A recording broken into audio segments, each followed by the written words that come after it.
Hello बच्चों, कैसे हो प्यारे प्यारे बच्चों? बहुत अच्छे से पढ़ाई कर रहे हो? ठीक है, बहुत बढ़िया है। ऐसे ही लगे रहो, ऐसे ही मेहनत करते रहो। आप लोगों को आईआईटी में जाने से, आप लोगों को नीट का पेपर क्लियर करने से कोई नहीं रोक सकता, ये मैं आपको बता देता हूँ आज। ठीक है बेटा, तो लास्ट क्लास जो वेक्टर्स की हमने पढ़ी थी, उस वेक्टर्स में हमने क्या पढ़ लिया था बेटा? Triangle law of vector addition और parallelogram law of vector addition. और दोनों ही लॉ से हमने देखा था कि रिजल्टेंट का जो फॉर्मूला आया था, जो डायरेक्शन आई थी, वो सब कुछ सेम ही आया था। Root of a square plus b square plus 2ab cos theta, यह मैग्नीट्यूड आया था किसका? Triangle law of vector addition से रिजल्टेंट के मैग्नीट्यूड का। बहुत बढ़िया। और बेटा हमने देखा था कि जो पैरेललोग्राम लॉ है वो कुछ नया रूल नहीं आया, वह एक्सटेंशन ही था किसका? वह पैरेललोग्राम लॉ का, ट्राइंगल लॉ का ही एक्सटेंशन था पैरेललोग्राम लॉ। अब जो हमने लास्ट क्लास में जो फॉर्मूले पढ़े, जो ट्राइंगल लॉ पढ़ा, अब उस पे बेस्ड न्यूमेरिकल्स करते हैं बेटा। देखो है ना, जो कॉन्सेप्ट आप पढ़ते हो बेटा फिजिक्स के अंदर, अब वो कितना आपको अच्छे से समझ में आया है, ये उसके एप्लीकेशन से पता लगेगा। और उसके एप्लीकेशन कहाँ से पता लगेगी? वो न्यूमेरिकल से पता लगेगी बेटा। ठीक है ना, सिर्फ थ्योरी पढ़ने से काम नहीं चलेगा कि थ्योरी पढ़ लिए, फॉर्मूले रट लिए और बस ये हो गया, काम खत्म। नहीं, आपको बेसिकली फिजिक्स में क्या है कि उसकी एप्लीकेशन आपको बहुत अच्छे से आनी चाहिए, और वो that is through the numericals, वो उसी के थ्रू पता लगेगी। और मोस्ट ऑफ द जो एग्जाम्स है बेटा, आप देखोगे कि 80% 90% वेटेज न्यूमेरिकल्स का ही फिजिक्स में चाहिए। You can take the exam of NEET, mains और आईआईटी एडवांस, किसी का भी आप एग्जाम आप प्रीवियस पेपर्स उठा के देखिएगा, आपको उसमें क्या मिलेगा? आपको उसमें मोस्ट ऑफ द पार्ट है ना, 80-90% जो क्वेश्चंस आपको मिलेंगे वो न्यूमेरिकल्स ही मिलेंगे। बट बात ये भी है कि सिर्फ न्यूमेरिकल्स बिना थ्योरी के, है ना, बहुत अच्छे से कॉन्सेप्ट अगर आपके नहीं आते हैं बेटा, तो आप न्यूमेरिकल्स भी नहीं कर पाओगे, है ना। तो पहला जो पार्ट वो बहुत जरूरी है, that is the conceptual part. जैसा कि हमने लास्ट क्लास में कॉन्सेप्ट सारे डिस्कस किए, और अब उनको कैसे अप्लाई करना है वो हम देखेंगे। तो ये कॉम्बिनेशन जो है बेटा, ये आपको बहुत अच्छे से बना करके चलना पड़ेगा। ठीक है, बहुत ज़्यादा टाइम अब आपका वेस्ट नहीं करेंगे। Now let us move to the question. देखो बेटा, पहला क्वेश्चन कि मान लेते हैं कि आपके पास बेटा दो फोर्सेज हैं, है ना, two forces 5 Newton and 12 Newton are acting at a point,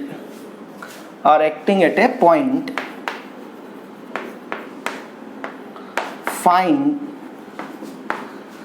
the resultant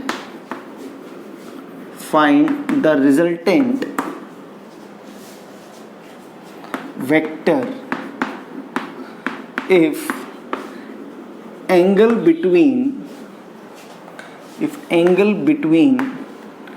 two vectors कौन कौन से बेटा? 5 न्यूटन और 12 Newton, between two vectors is, बेटा इसमें अलग अलग पार्ट है। लेट अस से कि first part 0 degree, second part let us say कि 60 डिग्री, लेट अस से कि 90 degree, and the last part let us take 180 degree. ये 4 पार्ट बेटा हमें करने हैं क्वेश्चन में। देखो बेटा, इसको करना शुरू करते हैं। देखो कैसे करेंगे। फर्स्ट पार्ट करता हूं बेटा कि अगर दोनों वेक्टर्स के बीच में 0 डिग्री होने का मतलब क्या हुआ बेटा? दोनों वेक्टर्स एक ही डायरेक्शन में एक्ट करेंगे, उनका रिजल्टेंट भी सेम ही डायरेक्शन में आएगा बेटा। तो इस केस में तो रिजल्टेंट आप डायरेक्ट जानते हैं बेटा, वो हो जाएगा 5 + 12 that is equal to 17 newton, है ना। आप इसको रिप्रेजेंट ऐसे कर सकते हैं बेटा, लेट अस से कि 5 न्यूटन का एक वेक्टर था और इसी डायरेक्शन में ये 12 न्यूटन का रिप्रेजेंट कर रहे हो आप, तो इनका जो रिजल्टेंट आएगा बेटा that will be equal to like this, and which will be equal to 17 newton. इस तरीके से आपने इसको रिप्रेजेंट किया। डायरेक्शन आप तो देखेंगे कि रिजल्टेंट का डायरेक्शन वही आया है जो कि वेक्टर ए या वेक्टर बी, यानी कि वेक्टर 5 न्यूटन का या वेक्टर 12 न्यूटन की जो डायरेक्शन थी, उसी के अलोंग रिजल्टेंट वेक्टर की डायरेक्शन आएगी। सेकेंड पार्ट देखो बेटा कि एंगल 60 डिग्री है बेटा, तो रिजल्टेंट का पहले मैग्नीट्यूड देखो बेटा, अंडर रूट ऑफ, फॉर्मूला याद करो, a square plus b square plus 2ab cos of 60 degree. तो बेटा देखो 25 प्लस 144, और बेटा cos 60 डिग्री 1/2 आ जाएगा, तो बेटा यहाँ पे 60 बच जाएगा। ठीक है। तो इसको जब आप सॉल्व करोगे, इसको सॉल्व कर लो बेटा 144, 25 एंड 60,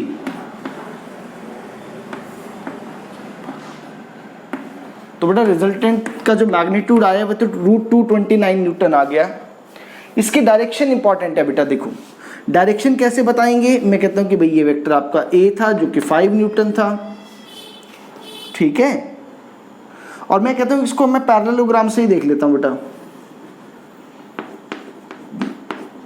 ये 12 न्यूटन था और बेटा इनके बीच में ये एंगल 60 डिग्री था। तो जो रिजल्टेंट आएगा है ना, वो रिजल्टेंट को आप ऐसे रिप्रेजेंट करेंगे, हालांकि आप ट्राइंगल से भी कर सकते थे, जिसमें आपको सहूलियत हो वैसे करेंगे। ये रिजल्टेंट आया बेटा, इस रिजल्टेंट का मैग्नीट्यूड तो √229 आ गया। मान लेते हैं ये एंगल, इसके साथ कितना एंगल बनाएंगे, लेट इट बी अल्फा। तो इसका फॉर्मूला तो मैं जानता हूं ना बेटा कि tan alpha is equal to, formula क्या था, b sin theta over a plus b cos theta. तो बेटा b यहाँ पे कौन है, b यहाँ पे 12 न्यूटन है ना, तो 12 into sine 60 degree is √3/2 over a is 5 बेटा, प्लस 12 इंटू कॉस 60 डिग्री 1/2। तो tan अल्फा की वैल्यू बेटा आ जाएगी आपके पास 6√3 एंड 2 6 6 5 11।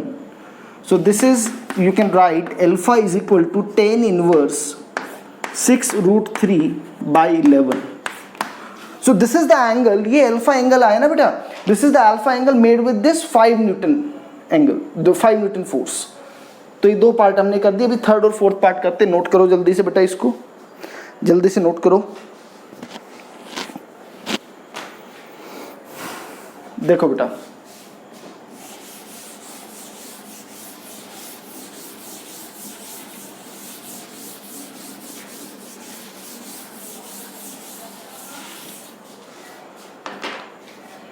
देखो बेटा, देखो थर्ड पार्ट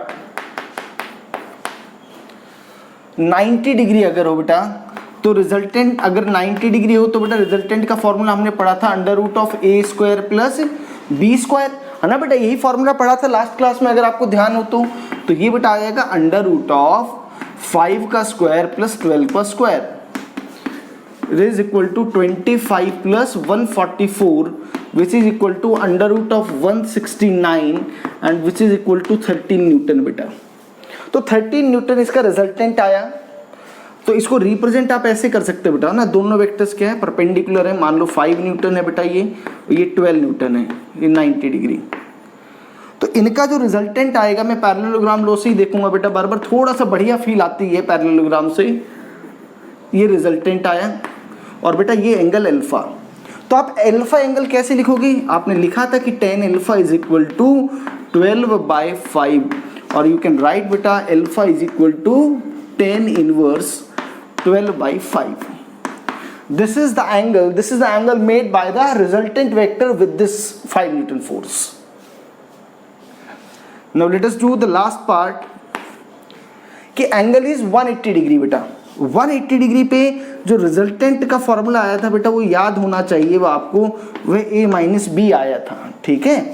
तो बेटा a माइनस बी मानने की 5 माइनस 12, तो बेटा ये कितना आ जाएगा आपका, ये 7 न्यूटन आ जाएगा। तो रिजल्टेंट 7 न्यूटन आया। इसको रिप्रेजेंट आप ऐसे करेंगे लेटर से कि भाई मान लो कि 12 न्यूटन बेटा इधर लग रहा है और 5 न्यूटन इधर लग रहा था। तो अब जो रिजल्टेंट आएगा, इसका रिजल्टेंट इस तरफ आप ऐसे दिखाएंगे 7 न्यूटन, क्योंकि बेटा जो नेट फोर्स जो लगेगी है ना, मैग्नीट्यूड इस तरफ ज्यादा है 12 वाले की तरफ, तो रिजल्टेंट इस तरफ आएगा और ये मिनिमम भी होगा ना बेटा, this will be the minimum resultant also. Note करो और बढ़िया से क्वेश्चन बेटा इस पे कर लेते हैं। Late us do the next question.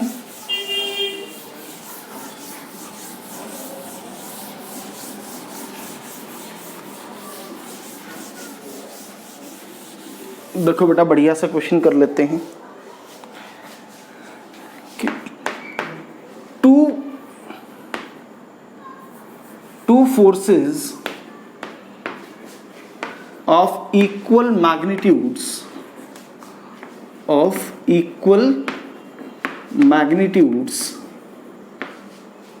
F are acting at some angle theta,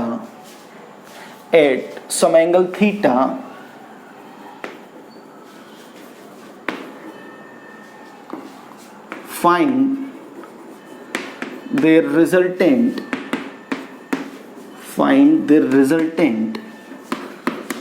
if theta is, but इसके भी कुछ अलग अलग पार्ट कर लेते हैं. If theta is, let us say the first part is 0 degree, second part की 60 degree हो, थर्ड पार्ट बेटा 90 डिग्री अगर हो जाए, 120 डिग्री अगर हो जाए, और लेट अस से कि 180 डिग्री अगर हो जाए. ये अगर 5 डिफरेंट एंगल्स पर बराबर मैग्नीट्यूड ऑफ फोर्स बेटा लगेगा तो उस केस में आपका रिजल्टेंट क्या आएगा ये बताना है आपको. देखो बेटा, फर्स्ट पार्ट कि 0 डिग्री का मतलब क्या होगा बेटा, दोनों सेम डायरेक्शन में है, एफ भी इधर ही है और दूसरा एफ भी इधर ही है, तो ये बताने की जरूरत नहीं है. रिजल्टेंट बेटा क्या आएगा, resultant will be equal to 2f और डायरेक्शन सेम ही आएगी. सेकेंड केस में बात करें कि एंगल 60 डिग्री है बेटा, तो बेटा बराबर फोर्सेस अगर हैं, है ना, बराबर फोर्सेस हैं, ये भी एफ है और बेटा ये भी एफ, तो मान लो कि इसका जो रिजल्टेंट आएगा वह रिजल्टेंट तो इस तरफ आएगा आर. ठीक है, तो पहले तो इसका मैग्नीट्यूड निकाल लो, रिजल्टेंट का मैग्नीट्यूड निकाल लेते हैं. That will be equal to a square plus b square plus 2ab cos of 60 degree. तो बेटा ये जब आप इसको सॉल्व करोगे तो देखो क्या आएगा, ये 2f स्क्वायर आया plus 2f square cos 60 degree is 1/2. तो बेटा इसको जब सॉल्व किया तो it comes out to be √3f. ये कितना आ गया, ये √3f आ गया. बेटा मुझे ये एंगल भी चाहिए, ये अल्फा एंगल. ठीक है, तो tan alpha is equal to क्या था बेटा, b साइन थीटा यानी कि f sine of 60 degree divided by a plus b cos of 60 degree. तो f साइन 60 डिग्री बेटा कितना आ गया, f √3/2, मैं 2 यहाँ कॉमन ले लेता हूँ बेटा, f plus f/2. So tan alpha is equal to बेटा ये हो गया √3f और बेटा ये यहाँ पे बन गया, ये 3f बन गया कुल मिलाकर के. तो बेटा ये आ गया 1/√3. 1/√3 का मतलब बेटा अल्फा की वैल्यू आ गई 30 डिग्री, यानी कि जो रिजल्टेंट आया बेटा ये 30 डिग्री. यानी कि आप यहाँ से एक बात देख सकते हो कि जो रिजल्टेंट आ रहा है that is along the angle bisector. Resultant is along angle bisector. ये बेटा एंगल बाइसेक्टर के अलोंग आया है. नोट करो, इसका और पार्ट करते हैं बेटा.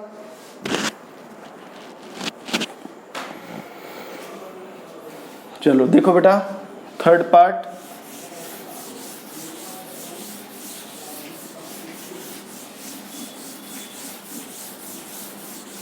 तो बेटा 60 डिग्री पे जो रिजल्टेंट आएगा, अगर दो बराबर फोर्सेस एक्ट करें तो √3f आएगा. आप डायरेक्ट याद भी रख सकते हैं. थर्ड पार्ट कि एंगल 90 डिग्री अगर है, तो बेटा एंगल 90 डिग्री था तो फॉर्मूला याद है ना, √a² प्लस b² था. तो यहाँ पे a और b बराबर है, यानी कि वो f और f के बराबर ही हैं. तो ये जो आएगा बेटा ये √2f आ गया, √2f आ गया. यहाँ पे भी बेटा इसको मैं पैरेललोग्राम की मदद से ही एंगल देखता हूँ. ये f आया बेटा, ये भी f आया, दोनों 90 डिग्री पे हैं. ये आपका रिजल्टेंट आया और रिजल्टेंट बेटा √2f के बराबर आया है. ये मुझे अल्फा एंगल देखना है बेटा. अल्फा एंगल देखना है तो ऐसे देखो, tangent alpha is equal to f, क्या आएगा बेटा, f साइन ऑफ थीटा यानी 90 degree over a plus b cos of 90 degree. तो बेटा ये 1 आ गया. तो tan alpha is equal to 1 का मतलब बेटा अल्फा की वैल्यू कितनी आ गई, ये 45 डिग्री आई बेटा. ये एंगल 45 डिग्री. तो आप फिर से यहाँ पे एक बात देखेंगे कि जो रिजल्टेंट आया है, resultant vector is along angle bisector. Resultant vector is along angle bisector.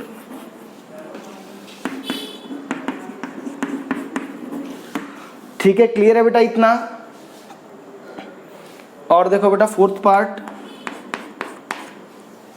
कि एंगल 120 डिग्री हो अगर बेटा, है ना, तो 120 डिग्री का मतलब बेटा कुछ, चलो बाद में देखेंगे, पहले रिजल्टेंट का मैग्नीट्यूड देख लेते हैं।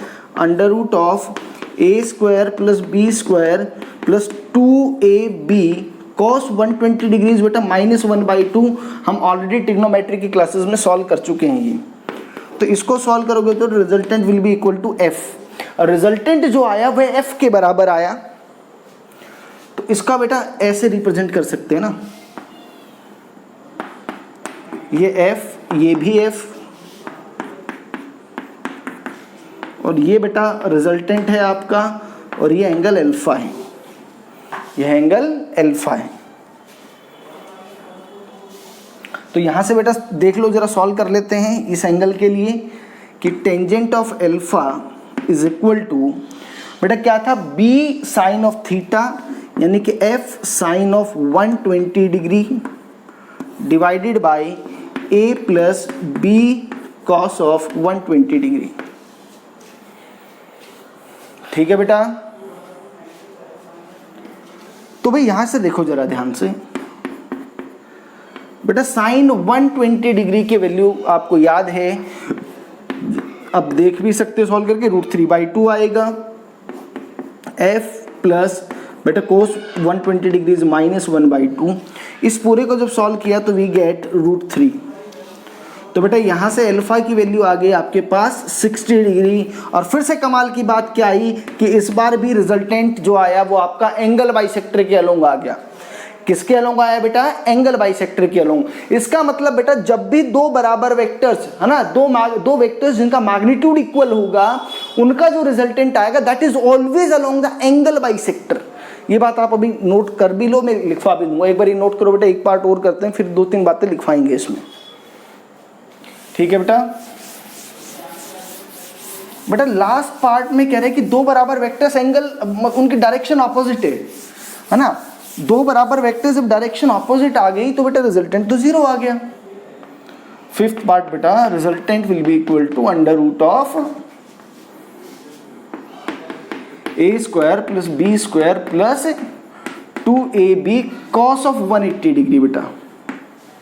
तो ये यहां से आपके पास क्या आया, under root of 2f square minus 2f square which is equal to 0। और बेटा 0 आना ही चाहिए था, क्योंकि इस पॉइंट पर एक f फोर्स इधर लग रही है और एक f फोर्स इधर लग रही है, तो जो रिजल्टेंट आना था वो तो 0 वेक्टर ही आना था, नल वेक्टर ही आना था, 0 न्यूटन फोर्स ही आनी थी।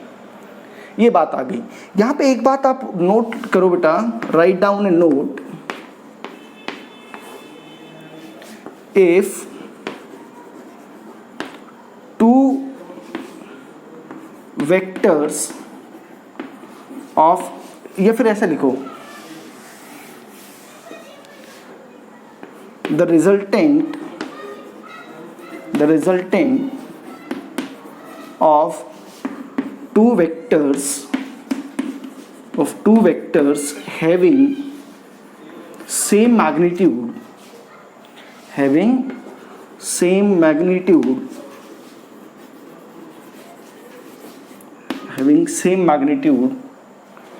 is along the angle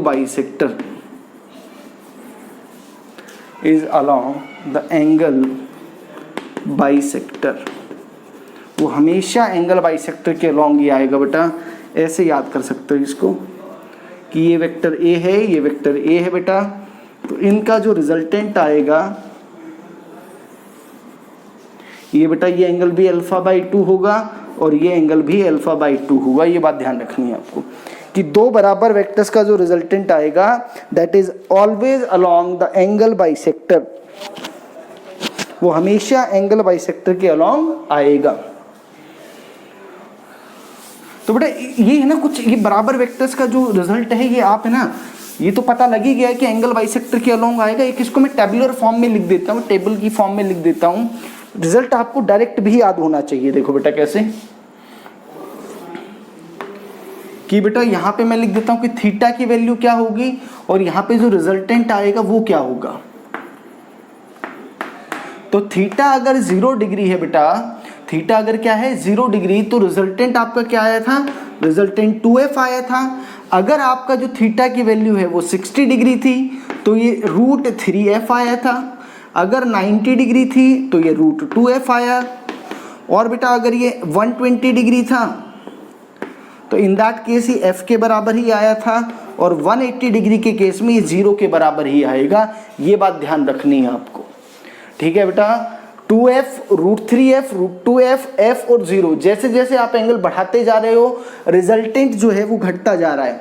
आप ऐसे भी समझो बेटा, जो इसमें सबसे इंपॉर्टेंट जो फॉर्म है वो ये वाला रिजल्ट बहुत इंपॉर्टेंट है। एक तो कि अगर 120 डिग्री पे ही दो बराबर वेक्टर सेट करेंगे तो उनका जो रिजल्टेंट आएगा वो किसी भी एक वेक्टर के बराबर आ जाएगा, है ना। f और f दो अलग अलग थे तो उन्हीं के एक इक्वल आएगा, और हमेशा एंगल बाइसेक्टर के अलोंग ही रिजल्टेंट आएगा। बराबर वेक्टर्स अगर है तो बराबर मैग्नीट्यूड के वेक्टर्स अगर है तो ऐसा होगा बेटा, ठीक है। नोट करो जरा। और क्वेश्चन कर लेते हैं बेटा, देखो जरा, देखो बेटा ध्यान से कि किस तरीके से करें। ये देखो क्वेश्चन है, out of the following resultant, out of the following, out of the following, out of the following, the resultant of which, the resultant of which, the resultant of which cannot be, resultant of which cannot be 4 Newton. आपको option देते हैं बेटा ना, 2 Newton, 2 Newton, then you have your next option, the next option is 2 Newton and 4 Newton. Next option is 2 and 6, 2 Newton and 6 Newton, and the last option is 2 and 8, 2 Newton and 8 Newton। आपको कहा है कि ये जो आपको pairs दे रखे हैं 4 बेटा, इनमें से किसका रिजल्टेंट 4 पॉसिबल नहीं हो सकता। तो ये बात हमने लास्ट क्लास में डिस्कशन किया था कि किन्हीं भी दो वेक्टर्स का जो रिजल्टेंट है बेटा वो a माइनस बी से a प्लस बी के बीच में लाई करेगा, माने कि r मिनिमम से r मैक्सिमम के बीच में लाई करेगा। तो भाई यहाँ पे ऐसा कर लेते हैं, इस तरफ r मिनिमम लिख लेंगे सभी का जो 4 ऑप्शन है, और इस तरफ r मैक्सिमम लिख 0 and 2 + 2 is 4। चलो तो देखो मिनिमम हमसे पूछा है कि 4 पॉसिबल है क्या। हाँ देखो 4 पॉसिबल है, यानी कि यहाँ वाले केस में तो पॉसिबल है 4। अगला ऑप्शन देखो तो मिनिमम क्या आएगा, 4 - 2 2, और बेटा मैक्सिमम 4 + 2 is 6। तो देखो 4 लाई करता है, 2 और 6 के बीच में 4 लाई करेगा, तो यहाँ पे भी रिजल्टेंट पॉसिबल है। थर्ड वाला केस है बेटा, उसमें मिनिमम क्या है 6 - 2 दैट इज 4, और मैक्सिमम इज 8। तो देखो यहाँ पर भी क्या आ गया, 4 आ गया, यहाँ पे 4 आ गया, तो यहाँ पे रिजल्टेंट पॉसिबल है। इस वाले केस में देखो बेटा मिनिमम क्या होगा 8 - 2 दैट इज 6, और मैक्सिमम होगा 10। तो देखो यहाँ पे क्या होगा, 6 से 10 के बीच की वैल्यूज में 4 यहाँ नहीं आ रहा, 4 इज नॉट इंक्लूडेड, सो यहाँ पे रिजल्टेंट 4 पॉसिबल नहीं है। So the answer to our question is option D. तो बेटा इस तरह का जो क्वेश्चन है उसमें आपको आर मिनिमम देखना है, आर मैक्सिमम देखना है, जो रिजल्टेंट आएगा वो उन दोनों के बीच में ही एग्जिस्ट करेगा। नोट करो, जल्दी से नोट करो बेटा।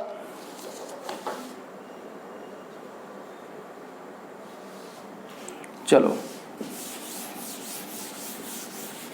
ऐसे एक और क्वेश्चन देख लेते हैं।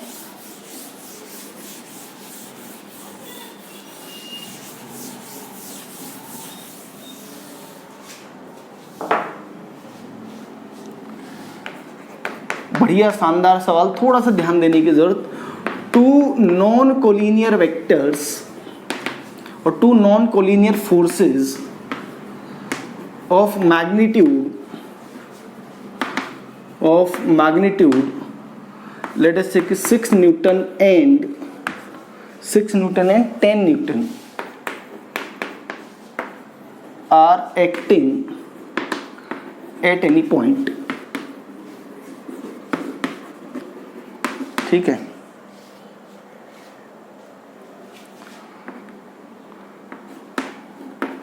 their resultant is R. Now choose the correct option. Choose the correct option.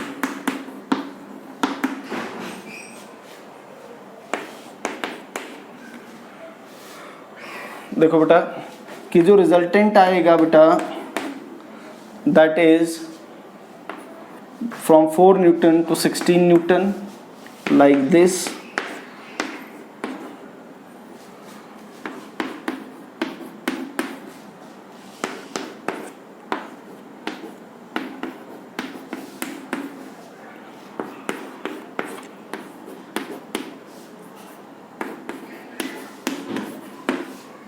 ये बेटा 4 ऑप्शंस में से आपको बताना है कि इनमें से कौन सा जो ऑप्शन है वो करेक्ट है। तो भाई इस क्वेश्चन में देखो बहुत ध्यान से अगर आप देखो तो देखो एक फोर्स है 6 न्यूटन बेटा और एक फोर्स है आपका 10 न्यूटन। तो अब हमारा आंसर तो आप कहोगे सर अभी तो आपने बताया कि जो मिनिमम है वो तो कितना आएगा बेटा, वो तो 4 न्यूटन आएगा, 10 - 6, ये तो मिनिमम वैल्यू आ रही है। और मैक्सिमम वैल्यू कितनी आएगी बेटा, वो 16 न्यूटन आएगी, ये मैक्सिमम वैल्यू आएगी। तो आप कहोगे सर फिर तो इसमें फ़र्क क्या है बेटा, फ़र्क इस साइन का है। ये जो साइन ऑफ इक्वलिटी लगा रखी है, इस इक्वलिटी साइन का मतलब ये है कि बेटा उस एंड पर है ना, जैसे कि अगर आप ये लिखो इसका मतलब बेटा ये है कि हाँ 4 भी इंक्लूड है और 16 भी इंक्लूड है। लेकिन सवाल में जरा ध्यान से देखो कि आपको नॉन कोलिनियर वेक्टर दे रखे हैं बेटा। नॉन कोलिनियर वेक्टर का मतलब क्या हो गया कि वो ना दोनों सेम साइड में, दोनों सेम डायरेक्शन में हो सकते हैं और ना ही ऑपोजिट डायरेक्शन में हो सकते हैं।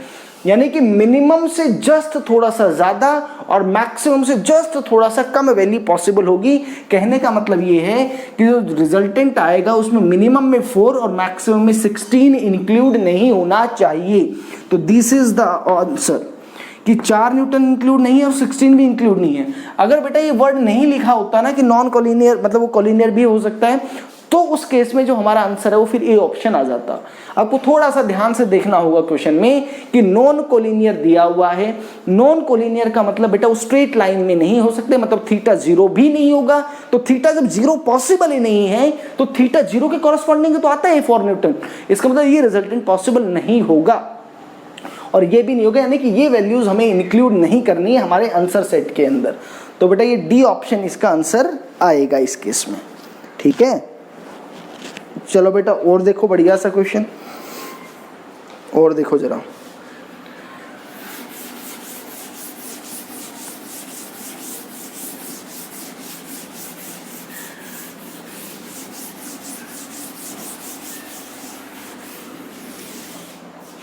ये क्वेश्चन है बेटा हमारे पास, ये 2 वेक्टर्स हैं, एक वेक्टर ए है बेटा, एक है वेक्टर बी, और ये मान लो कि ये वेक्टर इनका रिजल्टेंट आ रहा है वेक्टर आर। ये बेटा एंगल अल्फा है और ये एंगल बीटा। क्वेश्चन में क्या दे रखा है, R is resultant of vector A and vector B. A और बी का रिजल्टेंट है आर, ठीक है। क्वेश्चन 1 बेटा पहला क्वेश्चन कहते हैं कि if mod of a is greater than mod of b, यानी कि वेक्टर ए का जो मैग्नीट्यूड है, वेक्टर ए का मैग्नीट्यूड बेटा क्या है, वेक्टर ए का जो मैग्नीट्यूड है वेक्टर बी के मैग्नीट्यूड से बड़ा है, देन अगर ऐसा है तो उस केस में क्या होगा। तो बेटा ऑप्शन आपको दे रखे हैं alpha greater than beta, option B is beta greater than alpha and option C is alpha is equal to beta. 3 ही ऑप्शन रखते हैं इस क्वेश्चन के अंदर। इसी तरह से बेटा एक और दूसरा क्वेश्चन बना लूं कि इफ अगर अब की बार क्या हुआ कि वेक्टर बी का मैग्नीट्यूड वेक्टर ए से ज्यादा है, देन इस बार बेटा ऑप्शन फिर से वही है, वो जो 4 ऑप्शन हमने लिखे थे वो 4 ऑप्शन ही यहां पर रखते हैं। Vector a option A is alpha greater than beta, option B is beta greater than alpha, Option C is alpha is equal to beta. And the question third is, if magnitude of A is equal to magnitude of vector B, then, और फिर से वही options हैं, alpha greater than beta, beta greater than alpha and alpha is equal to beta. ये option आपको बताना है बेटा। तो देखो, अगर आप जरा सोचो बेटा, ऐसे समझो कि ये मेरे पे दो फोर्सेस लग रहे हैं, एक इस तरफ लग रहा है और एक इस तरफ लग रहा है, ठीक है ना। मान लो कि मुझे कोई खींच रहा है ऐसे, है ना, ऐसे ऐसे कोई खींच रहा है, तो एक तरफ इधर 10 न्यूटन फोर्स लगा सोचो, और इधर 5 लगा, तो मैं किस तरफ जाऊंगा? मैं इस तरफ जाऊंगा, क्योंकि मुझ पर फोर्स इस तरफ ज्यादा लगा है। इसी तरीके से आप ऐसे सोचो, इसका मतलब क्या हुआ कि भैया जो रिजल्टेंट जो वेक्टर आ रहा होगा वो उसकी तरफ ज्यादा डोमिनेट करेगा, जिस तरफ मैग्नीट्यूड ऑफ फोर्स ज्यादा है या जो मैग्नीट्यूड ऑफ वेक्टर ज्यादा होगा। तो जरा ए और बी में जरा सोचो बेटा, ए और बी में ए वेक्टर ए का मैग्नीट्यूड अगर ज्यादा है तो resultant is dominated towards a की तरफ ज्यादा हिस्सा आएगा, है ना। अगर वो ए की तरफ बेटा ज्यादा आएगा, अगर ए की तरफ ज्यादा आएगा तो इस बार क्या होगा? अल्फा एंगल छोटा हो जाएगा बीटा से। बड़ा सिंपल सा हो गया ना बेटा कि अल्फा एंगल क्या हो जाएगा बेटा? बीटा एंगल से छोटा हो जाएगा।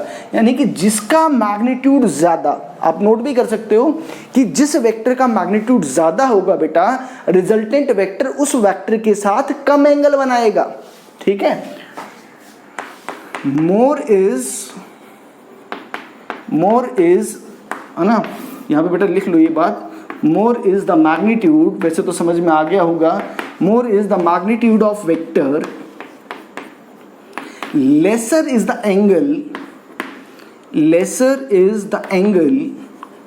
मेड बाय रिजल्टेंट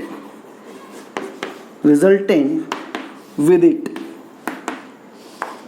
उसके साथ उतना ही छोटा एंगल वो बनाएगा। तो बेटा अब मुझे लगता है सबको बहुत अच्छे से क्लियर हो गया। ए अगर बड़ा है तो इसके साथ रिजल्टेंट छोटा एंगल बनाएगा, यानी कि बीटा बड़ा होगा, अल्फा छोटा होगा, बीटा बड़ा अल्फा छोटा, ऑप्शन बी।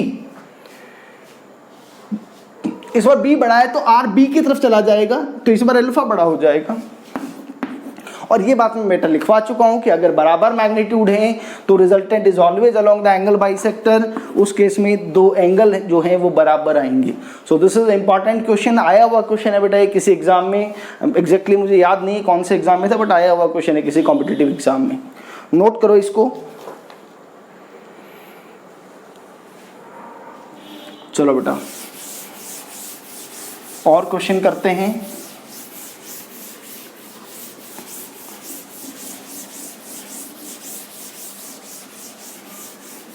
देखो बेटा एक क्वेश्चन कर लेते हैं एक और, कि ऐसे करो बेटा, ये मान लो वेक्टर ए है, एक और दूसरा वेक्टर ए है, और ये थीटा एंगल पर काम कर रहे हैं। तो मैं ये तो जानता हूं कि जो रिजल्टेंट वेक्टर आएगा बेटा, रिजल्टेंट वेक्टर जो आएगा वो एंगल बाइसेक्टर के अलोंग आएगा, लेकिन मुझे तो मैग्नीट्यूड चाहिए रिजल्टेंट का। तो देखो बेटा रिजल्टेंट का मैग्नीट्यूड कैसे लिखेंगे? Under root of a square plus b square plus 2ab cos of theta.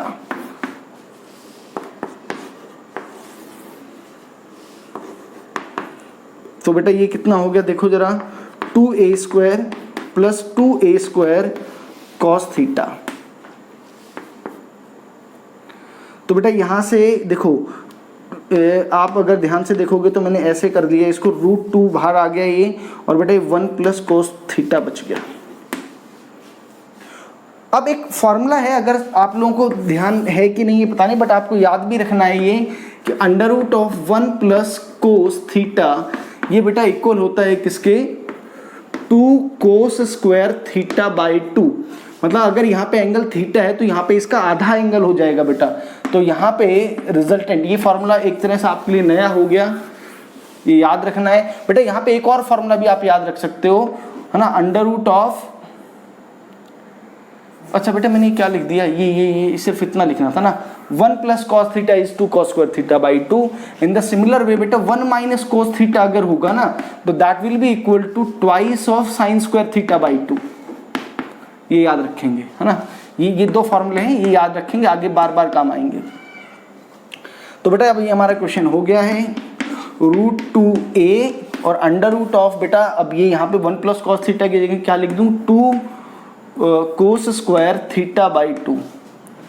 तो बेटा ये आ जाएगा 2a cos of theta by 2।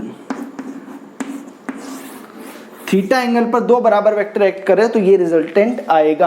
आप चाहो तो याद भी कर सकते हो, जरा याद करो कि अगर मान लो दोनों वेक्टर सेम ही डायरेक्शन में एक्ट करें तो थीटा की वैल्यू उस केस में क्या आ जाएगी, 0 डिग्री, cos 0 इज 1। तो देखो रिजल्टेंट 2f आपने लिखा था वहां पे, सेम रिजल्टेंट ही यहाँ पे आ रहा है। तो बाकी सबके लिए भी आप क्रॉस चेक करोगे तो you will get the same answer, इसी तरीके से आएगा बेटा।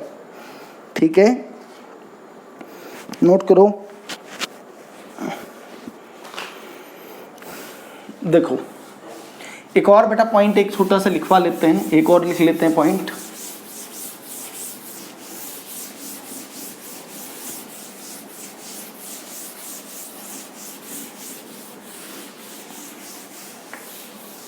या ऐसा करते हैं कि आज की क्लास को बेटा इतना ही रखते हैं ना, क्योंकि अब एक वो रिजल्टेंट 0 वाला जो पार्ट है वो एक अलग ही क्लास में उसको रखेंगे, इस क्लास में उसको नहीं रखते हैं। ठीक है, इसको इतना ही रखते हैं। आप इतना जो पार्ट है वो बहुत अच्छे से आप कर लीजिए बेटा, जो हमने क्वेश्चंस किए हैं इनको अच्छे से आप कर लीजिएगा।